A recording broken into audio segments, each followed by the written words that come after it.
Hey guys, welcome back. Thanks for watching. Today I thought I'd make a video about the terrarium itself. A lot of people have asked me where I bought it or how I made it, so I thought I'd take my photo album and turn it into a video so that you guys can all see it here. The photos you're seeing here are of the terrarium when I first finished it, and I have changed some things since then. You may have seen those updates in other videos. So just keep in mind that this is what it originally looked like when I first completed it. And I also do want to mention that I will be building a new upgrade to this existing terrarium. He's going to be outgrowing this terrarium within a couple months' time, so I'm going to be expanding it and giving him more space. So stay tuned for that, and let's get started with how I built this one. The first thing I had to do was buy a glass enclosure. So I went with this 40-gallon glass terrarium made by All Living Things. Now 40-gallon is sort of the bare minimum for an adult bearded dragon. So I knew that eventually he would outgrow it and I'd have to upgrade it or change it out or do something. But he was only 8 weeks when I got him, so I knew that this size would be good for quite some time and was something I could manage for my first project. So keep in mind that reptile terrariums are different than fish tanks and that they're not built to be watertight. So you definitely wouldn't want to buy a reptile terrarium and put fish in it. But you could use a fish aquarium as a reptile tank. You just want to make sure that the top has a ventilated mesh top so that you can get air into the tank. You don't want a solid cover. I think that I spent about $120 on this. The first thing I wanted to build inside this plain glass enclosure is the floor. Now for bearded dragon terrariums, there's a lot of different options for the substrate or the floor of your terrarium. You can do sand or crushed walnut shells or reptile carpet or paper towels or sheets of felt fabric, newspaper. You could leave it bare, but I wouldn't do that because it's slippery for their claws. So there are a lot of options. The one that I eventually decided to do after much consideration was tiles. I like the look of tiles, especially if you can get stone tiles. I think they look very natural and nice. And I also decided that I would grout them in place, so they would be permanently affixed to the bottom of the tank and grouted in place so there was no gaps between them. Now this of course was going to be more work and more expensive, but I was really drawn to the fact that it would be easy to clean, as tiles, you know, you have them in your shower and your sinks. They're really easy to scrub clean, and also I just really like the look of it. So I was willing to put in the time to learn how to do this and spend the money on materials to make it happen. And in general, I would say that most bearded dragon owners recommend the use of a solid substrate for their terrariums, and that would be as opposed to a loose substrate such as pebbles, gravel, sand, or crushed shells, especially for babies and juveniles who have, you know, small digestive systems, small internal organs. If they do ingest that loose substrate, it can get stuck inside their intestines, causes a condition called impaction, and it can just basically bind together and prevent your bearded dragon from being able to defecate. And, you know, of course that could be fatal if it happens. And your bearded dragon, you know, might not ever eat its sand and might be perfectly fine. But I'd just rather not risk it myself. Plus, I think that it would be much more difficult to keep a loose substrate clean. As you can imagine, your bearded dragon is going to be pooping in it and dropping bits of food all around it, and so all that stuff is going to get moldy or grow bacteria, and it would be difficult to clean that off of a sand or gravel substrate. Whereas for tiles, it's really easy to keep it clean and maintain it. So that's another reason that I went for the tiles. So I'll show you now how I built the floor. So the materials needed for this phase of the project were, of course, the terrarium and blue painter's tape, tile adhesive, tile grout, the tiles themselves, which I purchased affixed to a mesh backing, a putty knife for spreading the tile adhesive, a notched trowel for spreading the adhesive as well, and a spongy trowel for applying the grout between the tiles, and lastly a grout sponge for cleaning off the excess grout after the grouting is complete. So I'd never actually installed tiles before, so I had a feeling this would be kind of messy for me. So what I did was I flipped the tank on its side, and in this photo here the opening of the tank is facing towards the camera. And then I applied blue painter's tape around the bottom on the inside of the tank, leaving a small gap for the height of the tiles.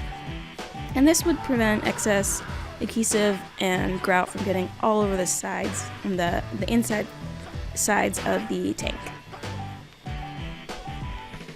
After applying the tape, I turned the tank back on its right side up, and then I took the tiles, which again came pre-affixed to a mesh backing, and by the way, these tiles cost about $15 per square foot, and I bought 5 of them, so a little bit pricey. So I started laying them out inside the terrarium to sort of get a rough idea of which tiles would go where, how they would fit together. I also ended up needing to cut apart a couple of tiles so that they would fit into small gaps and totally cover the bottom of the tank. As I went, I labeled each section of tile with a little piece of tape so that I could reassemble it in the same orientation later. Once I was happy with it, I took all the tiles out of the tank and started applying the tile adhesive. So gloves for this, it's pretty messy. So I simply spread it into the edges of the tank on the bottom using a putty knife and just kind of got it in there. And then I switched to a notched trowel to spread it across the bottom of the tank. And this leaves these sort of ridges there, which allows the mesh to really grip the bottom of the tank. Alright, adhesive is in place. Time to get the tiles back in the tank. So I used the numbers as a guide to place them in the same orientation I had roughly laid out before, and simply laid them in the tank and pushed them down nice and firmly with clean hands. The adhesive doesn't set right away, so there is a few minutes of time if the tiles needed to be shuffled around and pushed a little bit just to make sure that they fit just right and went all the way up to the edges of the tank. And once I was happy with that, I went ahead and let it dry, I believe for 24 hours or 48 hours, whatever the tile adhesive recommends on the package. And I came back a day or two later to apply the grout. So the grout is sort of a sandy mixture that you apply between the tiles such that there's no gaps between them. I chose a color that matched the tiles nicely. So with this, you again use a putty knife and just kind of slather that grout on top of the tiles. And so once you've got a good amount applied in a certain section, you want to use a spongy trowel like this one here and use the edge of it to push that grout really tightly into the gap. And you want to kind of pull it at an angle to make sure that the irregularly shaped tiles have a good coverage of grout all around the sides. It's a pretty messy process, and the grout dries a lot faster than the adhesive does, so I found it easiest to sort of do it in sections, apply the grout and then squish it in and kind of get it roughly how I liked it, and then move on to another section. It's time to remove the excess, and this is pretty messy as well. I had a 5-gallon bucket of water next to me that I would dunk this grout sponge into periodically to clean off the excess. And you simply take the sponge and rub it across the tiles and create a smooth surface and remove any residue from the tops of the tiles. Once you're done here, you basically completed the tile procedure, and you'll want to let it dry for several days, whatever is recommended by the on the package of grout that you're using. And at this point, you can go ahead and remove the blue tape that is lining the top of the tile, and clean off any excess adhesive or grout that you had stuck to the glass. I was pleased with how it turned out and ready to get started on the background. So inside the tank, I kind of had a visual idea of what I wanted to build, sort of a textured background with outcroppings and rocks, naturalistic looking, and then placing several elements on the tank of the floor for my bearded dragon to climb on and hide under, basking platform for underneath his heat lamp, and various other elements to sort of keep things interesting for him. So I spent several weeks scavenging around town for all these components. The major ones here were a large piece of cork bark that's hollow on the inside, and I was really drawn to that because its natural shape would make a great hide for a bearded dragon, where it could go and get some privacy if it wanted to take a nap or get out of the heat. So I picked that one up at a reptile shop, actually. And other major elements here were spiderwood and bogwood, and these are both sort of very dried, preserved types of wood, typically used inside fish tank aquariums. And I actually did buy these from an aquarium store. Quite expensive, unfortunately, especially the bogwood, which is very, very heavy. And then I had various rocks, many of which I actually picked out of the backyard, but some of them I also got from the scrap bin at a landscaping yard. So altogether, I would kind of pile and arrange these elements to make various climbing and hiding structures for Marmaduke, my bearded dragon. And so I'm kind of roughly laying out the where I imagine that they might go, and this is important to do ahead of time because they would sort of be arranged into the background. In other words, the background might sort of go around them or through them, and they would be in close contact, so it was important that I knew where they would eventually go so that I could make the background to fit them accordingly. So another thing that I wanted to do was incorporate plant pots into the background itself, with the idea that I would put plants in there and they would sort of cascade around the other elements and create a very lush looking natural environment for him. So what I did was I took these small plant pots and I sort of arranged them around the tank where I thought that they might go. And once I was happy with its location, I simply used some tape to secure it in place to the glass, such that I could remove all of the loose elements, the logs and the rocks, and the plant pots would still be in place where I wanted them.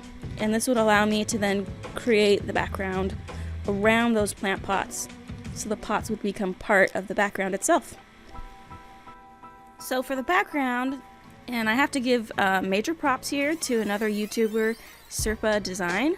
I watched a lot of his terrarium and vivarium build videos, and this is where I got the excellent idea of using insulation spray foam to sort of roughly lay out the background design and then use razor knives and scalpels to carve it into the desired shape. So thanks, Serpa Design. Love your videos. This is a great idea. Alright, so I wanted to use gravity in my favor and have the foam settle down, and if you can imagine, if I sprayed it straight onto the sides, that it would slide down to the newly finished tile floor. So I flipped the tank on its back again, such that the rear facing glass of the tank was laying flat on the table. Now I can start simply applying the spray foam, making sure to get it nice and filled up underneath the plant pots to securely hold them in place, and then just applying big mounds of it everywhere else. knowing that I would be carving it down later, and of course it would be expanding as it dried because it is expanding insulation foam. So this is pretty fun. I think I used 4 or 5 cans to do this whole tank. Just sprayed it all around, big lumps and mounds, making sure again to fully surround those plant pots. Once I'd finished this back panel here, I needed to turn the tank on its side to complete the side panel. So I needed to let it set for 24 to 48 hours or whatever it recommends on the package to make sure that it wouldn't slide when I rotated the tank. So here you can see I've turned the tank on its other side to apply the remaining spray foam. You may notice that it's a different color here, and that's because I ran out of the gaps and cracks formula and had to switch to the windows and doors formula. And I have to say that I prefer the gaps and cracks. It dries a lot more stiffly, which is easier to carve, and I think it expands quite a bit more as well. This yellow one, the windows and cracks, or the windows and doors, sorry, it's much softer, which makes it harder to cut it with a knife, and it doesn't expand as much, but it worked out okay. Here's what it looked like on the back after 24 hours of drying, and it's sort of dried around the edges, but in the middle there's that big wet spot, and you know, you can expect that it will take a lot longer to dry than the package suggests because you're applying it, you know, several inches thick, which is much more than it's intended to be. So it takes extra time to dry. And this picture is how that looked after about a week of drying. So another important part of waiting for this process is that any sort of gases that might be present in the foam will dissipate from the surface as you let it dry. And of course you don't want your bearded dragon to be breathing in any of that. So it's good to let this process happen in a well-ventilated space. With all the foam in place and fully dried, it was time to start carving it. So my first priority was to make a space for the cork bark hide, which I had planned to put into the left corner of the tank. And I wanted to push it back up against that foam so that it would make good contact with the back and there wouldn't be a gap for my bearded dragon to sort of get stuck back there or crawl out behind the hide. So it's got to be a pretty tight fit there, which meant that I had to carve out sort of a little pocket for the hide to go into. So here you can see my rough cut of this section, and here's a rough test fit of the hide itself, along with the basking rock, which was going to sit atop it, and the ramp leading up to it. I also put the bogwood and spiderwood and rocks back into the right corner where I had sort of laid them out roughly before, and tried to carve out the foam so that they would fit back where I wanted them. Now this was quite a challenge. The foam expanded quite a bit more than I had expected, and it sort of pushed the plant pots into slightly different positions, and it was, you know, it's a tight corner back there, so it was really hard to get those pieces to fit back into that back corner. So with all of my rough carving done, knowing that my elements would more or less fit where I had intended them, it was time to do the real fun part, which was the final finishing work of smoothing down the surface of the foam and then covering it with naturalistic materials to make it look, well, not like foam and more like force setting. So it's kind of hard to carve an upright surface inside of a tank, so to give myself a better time of this, and also again to use gravity in my favor, flip the tank back on its side such that the back panel was laying flat against the table, opening facing towards me.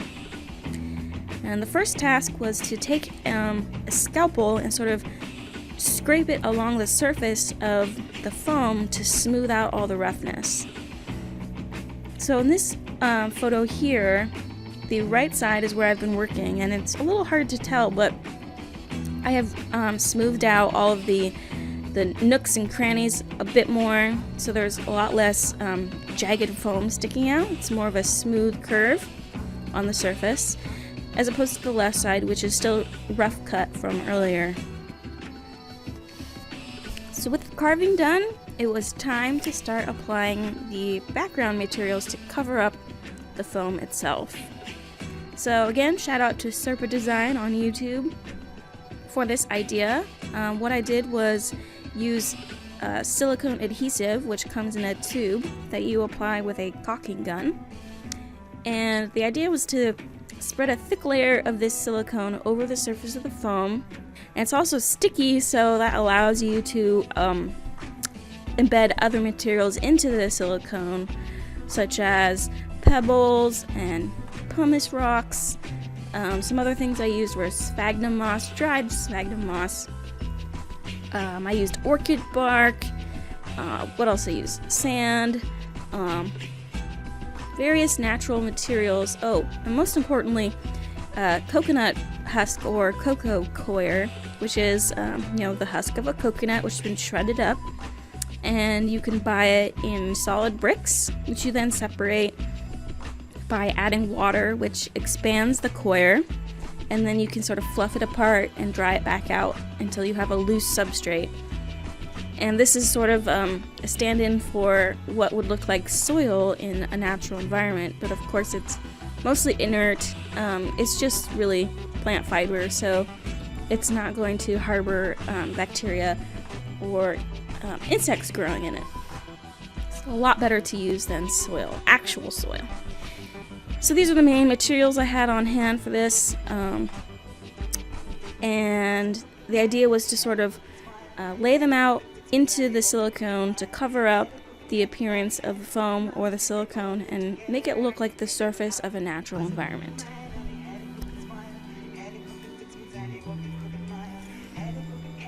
So I decided to start with the what was going to be the left bottom corner of the tank, where I was going to place the cork bark hide. And this can be very basic decoration here because it's going to be covered, so really the objective is just to cover the surface of the silicone and the foam without much design element. So pretty simple process here, but you definitely want to be wearing gloves while you apply the silicone. It's very messy. So using your caulking gun, you'll squeeze some silicone out onto the foam, and then you'll take your gloved fingers and generously spread it around to fully coat the surface of the foam. Then when you've got your silicone fully spread out, go ahead and take your glove off so that your fingers are clean. And then take a big handful of loose cocoa coir and just smush it into the silicone. So you really want to press it down to make sure that it makes good contact and will stick as the silicone dries. And it's fine to use a lot more than you really think will stick. The top layer of the coir will sort of fall off, but it will ensure that you have a good layer underneath. So pretty basic here, simply applying the silicone and then smushing in the natural elements to cover up the silicone. Here's another section over here where I wanted to add in some more elements, and this is sort of a divot that I created above a potted plant location, so there would eventually be a plant here. And I wanted the background to contain some more elements. So I applied the silicone again in a nice thick layer, and then I distributed just the various elements that I wanted. So I had some pebbles, and again that white pumice rock, sphagnum moss, orchid bark, and just sort of laid them out and pushed them into the silicone. Here I also decided to use some fake plants, and this is because I wanted to make sure I had some green elements in the background itself. And I think that moss is a pretty natural looking element for the ground or the rocky surface of a natural landscape. However, real moss definitely wouldn't survive. This is going to be a hot, dry situation for the bearded dragon, and real moss requires moisture. So I went to a craft store and got this fake moss, which is just made of plastic, and just ripped off little pieces of it to include in the background to sort of give it pops of green. Okay, so I've got all of my elements in place. Now, of course, I need to still cover the rest of the silicone. So again, big handfuls of coconut coir smushed in heavily over the top of everything else.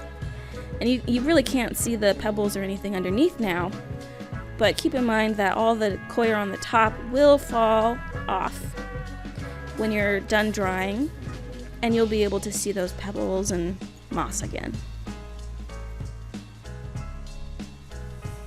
So here's a few other sections I worked on. I tried to kind of make a little theme in each little region of the background. So if I knew I was going to be putting a fake plant in this section here, like I used these little plastic fern leaves here, tried to arrange them such that when I turned the tank back upright, it would sort of look like the fern was cascading over the side. In this section here, I kind of envisioned like a hole in the background where rocks and gravel were sort of loosely coming out and pouring down the side. So, remember that this background is on its side, so it's kind of backwards from the way it would look later. So I had to imagine that it was right side up and which way the rocks would be falling. So here's a photo partway through the progress. I've done several more sections here, and I simply just went along and did each little section one at a time, joining them together as I went, with silicone touching the previous section and then covering the gap with cocoa coir. I use the same basic principles of construction here to make a few other elements. So for the ramp itself, I had two pieces of bark that I wanted to attach together to sort of extend the length of the ramp. And so I used foam to seal the gap between those two pieces, and then carved it down so that it was flush with the bark. And then I applied silicone to that, and then filled in the gap with sphagnum moss, cocoa coir, etc. I also wanted to place some screws into the top of the hide, and this is because I was going to put a heavy, flat rock on top of it for the basking platform, and I wanted to make sure that that basking platform would be held securely in place and wouldn't sort of rock back and forth or slide off to one side, as the surface of the hide is of course rounded. So I used screws and screwed them into the cork itself and tried to put them all so they were flat, that they created a flat surface suspended a little bit above the cork itself. And then I wanted to cover all that up, so I applied silicone to the screws to cover them up, and then threw a bunch of coconut coir onto them to cover the silicone. And then you really couldn't see the screws much at all. I also filled in a couple of other gaps and cracks with silicone and pebbles and such. I also knew that I wanted to put some plant pots down on the ground in the terrarium, so in addition to the ones embedded in the background, I wanted some on the ground surface. But I didn't want to just put a plastic plant pot in there. I thought it would look pretty ugly compared to everything else. So I used the same technique to cover up the plastic plant pot. I just turned them upside down and covered them in spray foam.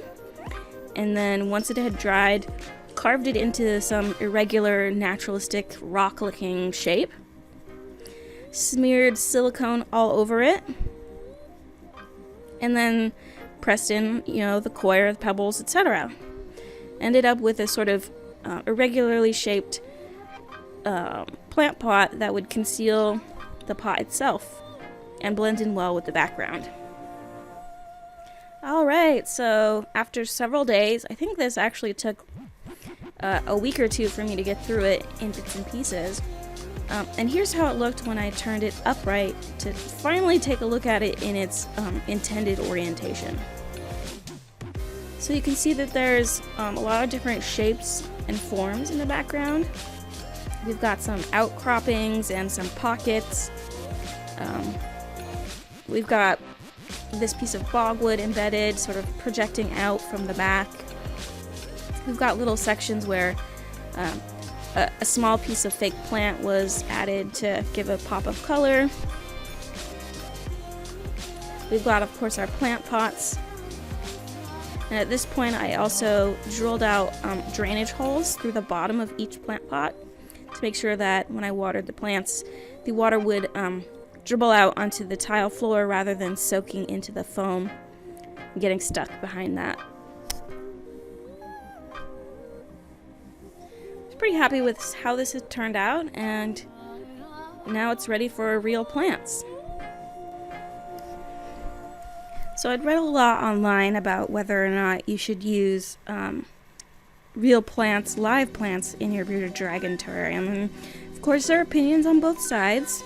The main objection being that your bearded dragon would probably eat the plants, since they are omnivorous and do eat plants. And so your plants might not last very long, and your bearded dragon would probably destroy them. There are also some minor concerns that you would choose the wrong type of plant, and you might end up using something that's toxic, and you could harm your bearded dragon. But on the other hand, live plants are of course a beautiful element to include in any vivarium or terrarium. And I really like the look of it. We do a lot of gardening at our house, and so I kind of felt like it was important to include live plants for our bearded dragon. So I did a bit of research, and I found several lists online of plants that are safe or toxic for bearded dragons, and I used that as a guide when I went shopping for these plants. So the types of plants I ended up getting were aloes, sedums, gasteria, geranium, aeonium, crassula, tillandsia, haworthia, ficus, and a couple of others. So they're mostly heat and drought tolerant plants with some succulents in there. So I was trying to choose plants that were non-toxic to bearded dragons and might have a chance of surviving in the dry, hot conditions that I was going to put them in inside the tank. Now I should say that this ended up not working so well. There's another video I posted recently with terrarium updates, and I've explained which plants he ate, which plants survived, and which plants he trampled to death, and how I had to switch some things out over time. So feel free to watch that video if you want to hear more about it, but my original plan was to use all live plants, so that's what I'll talk about. So here I'm simply taking the plant out of the pot that it came in and putting them into the pot, which I've embedded as part of the background.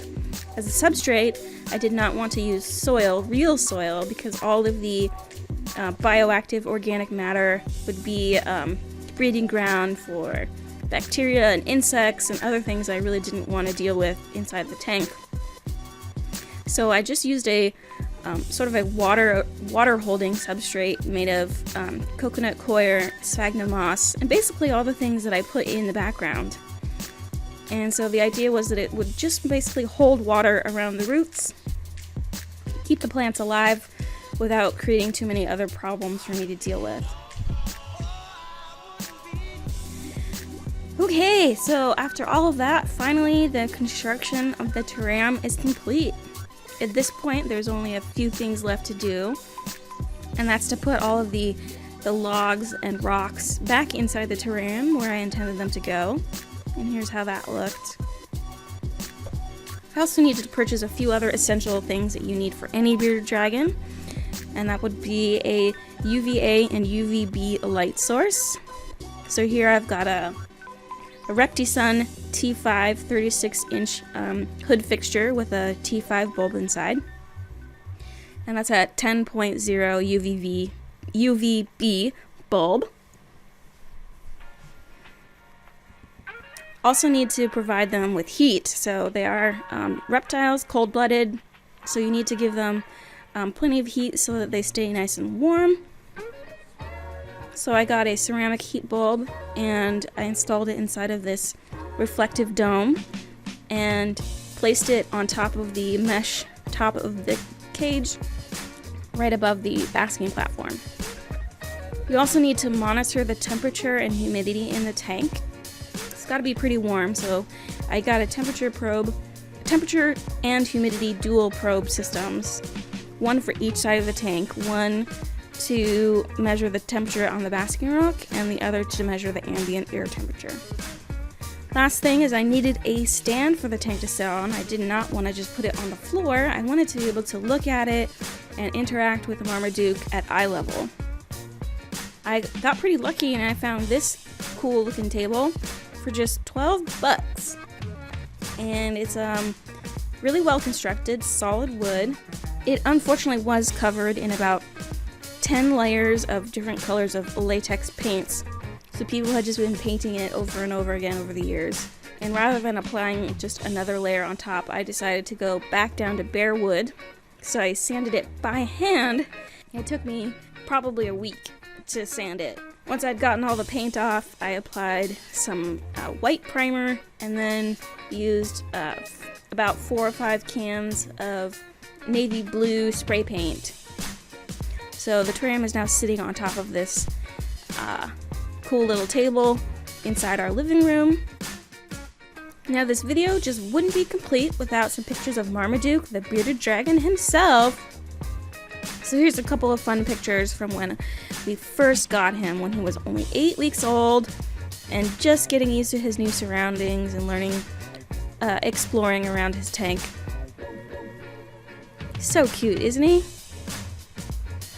Of course, he's much bigger now. He's just over 6 months old, so he has grown a lot. And of course, watch all the other videos if you want to see his growth over the last couple of months and all the fun things that we've been doing together. Alright guys, that's it for today. Thanks so much for watching. Hope you enjoyed this video. I really appreciate you guys watching our channel. Also, I just want to remind you again that I'm going to be building an upgrade to this terrarium in the next couple of months, because Marmaduke is going to be outgrowing it as expected. So stay tuned for that. I'll be posting videos of our progress along the way. Here's a sneak preview of my rough design, my rough idea of how that's going to look.